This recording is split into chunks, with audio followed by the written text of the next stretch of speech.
truly humbled to be here to moderate the panel today. We want to lead, lift, and launch. That's what this tour is about. And Joe gives us the medium in print. I offer the medium in TV. Debbie offers the medium in social media. Ryan offers the medium in radio.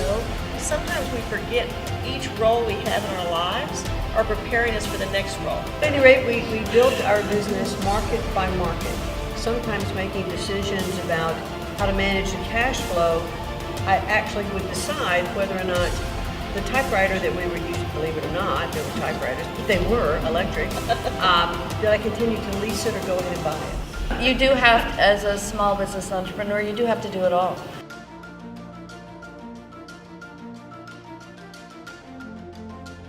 Women more than men need support around them, need that little bit of, I call it a little wind beneath their wings.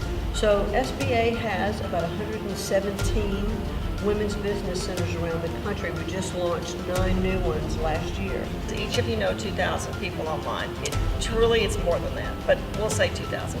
So because the message of the book is so powerful, I'll let Jackie speak to that, but it's so powerful, you only have the one life. You only have 24/7. We all have something we want to leave for people to remember us by.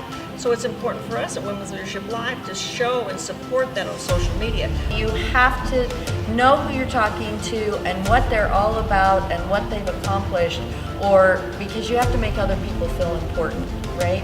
Whatever it is you're going to do, stop for a second and say, who's my audience?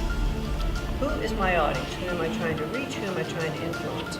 And then you need to tailor that conversation to reach that particular audience, even if it's an audience of one. There's some things you're great at, know what they are, know what their assets are, and know what you're not great at.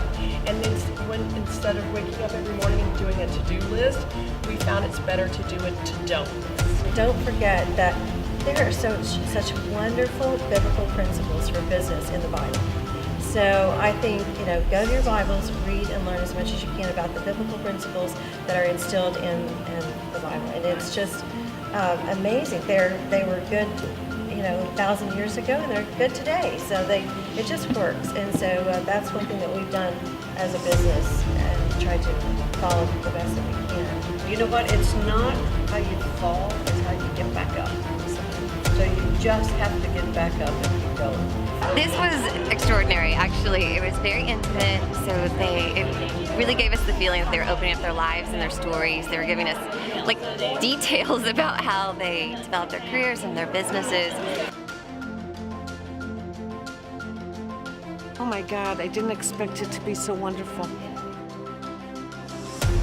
This was fantastic. I feel like it's so inspirational when you hear other women who've succeeded and made it in the business world, and the tips and the advice that they have to give and the personal stories.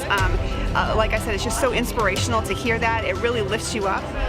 It always comes at the right moment when you've hit a rut or a setback or something like that. You hear something like this and it just kind of gets you going again. So it's been wonderful.